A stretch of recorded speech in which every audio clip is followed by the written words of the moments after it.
Hi, I'm glad you came for today's episode. This one is about the Steel Predator. It is a very cool son of a bitch, and it looks like this. It is a large creature, which means it is double the size of any normal person. It is basically as big as a tiger, and it's a machine, which we'll talk about. There is a plane on the outer planes of D&D called Mechanus, where all of the Modrons are made, which are all these little weird machine things that can run around and do machine things that are kind of explained in a magical way, so that the Wizards of the Coast can have iron golems in their games and they can have steel predators in their game. So yeah, this thing isn't very smart, can't do too much, but it has one specific goal, and that is to be built and seek out a one particular target and kill it and then go. It will ignore anything else that is trying to hurt it unless it specifically gets in the way of them doing their goal. The way that you make a steel predator is that you go to a specific machine in the city of Sigil in Mechanus, and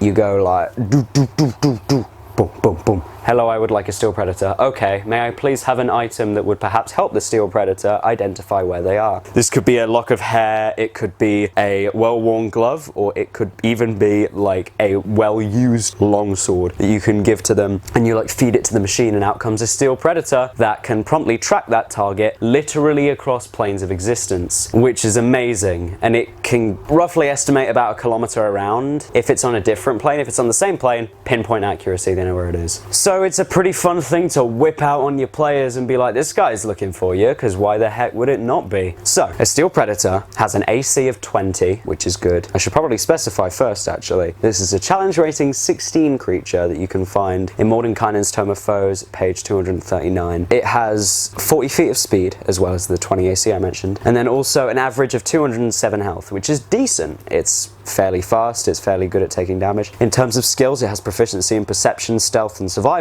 to really track down their fucking target. And they're resistant to quite a few different types of damage, being a mechanical creature. They're resistant to cold, lightning, necrotic, and thunder, so most of the elements they're not going to be affected by too much. And they are immune to poison, psychic, and bludgeoning, piercing, and slashing damage from non-magical attacks, which is amazing. It's also immune to a bunch of conditions that you imagine a machine would be immune to, so being charmed, exhausted, frightened, paralyzed, petrified, poisoned, and stunned. So it's really hard to stop. It has 30 foot of blind sight, which means even if it's blind, it can see 30 feet around it, and 60 feet of normal dark vision. So there's the extra senses. It also cannot speak, but it understands Modron and whatever other language the creator of the creature speaks. So pretty cool. It can obey a lot of commands and stuff, and it's very nice like that. It also has an innate spellcasting trait where they can cast 2 spells 3 times a day each. It can cast Dimension Door on itself only 3 times a day, and it can cast Plane Shift on itself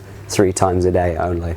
So basically, this is them having even more methods of getting right up close to their target, killing them, and then leaving. They can do it 3 times a day. They're very fast. They also have magic resistance, which gives them advantage on saving throws against spells and other magical effects, and magic weapons, so their weapon attacks are magical. A pretty neat combo, if you ask me. In terms of their actions, they have a good old multi-attack, where I'm gonna be honest with you, the damage is fucking awful and I hate it. It gets 3 attacks, 1 with its bite and 2 with its claws. Has plus 12 to hit, and it will deal on average 14 points of damage with the bite and 16 with the claw. The bite is 2d6 plus 7, and the claw is 2d8 plus 7. I'm not gonna lie, that's kind of abysmal for the level. If you send your Steel Predator to just target a low-level wizard or a low-level sorcerer or any sort of person that can't take too many hits, easy. This thing is killing it in 2 rounds. But for a late level party, this thing is going to get annihilated in a turn and a bit and not be able to kill its quarry, which sucks. But the flavor's pretty neat. If I were to run this, I would definitely upgrade most of the damage to at least double the damage dice that it currently has. So that would make it a much more effective assassin. It's very single target heavy. Doesn't have too many abilities that help with that. It also has a recharge 5 and 6 ability called Stunning Roar. Basically, a recharge ability has a recharge stat.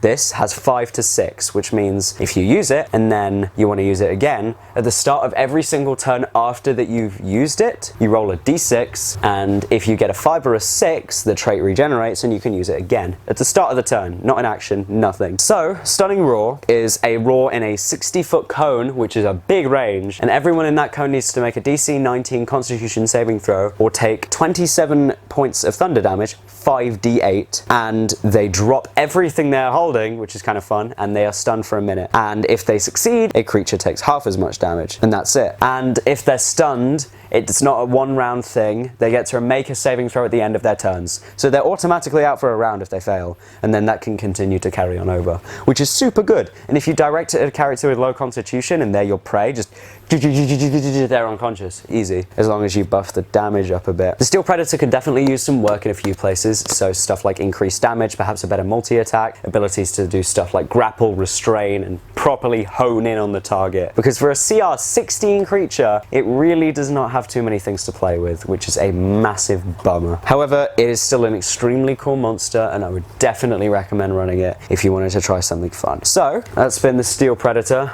Thank you for enjoying the vidito. It's Magical Tea Party. I need you to click like, because that would really be great.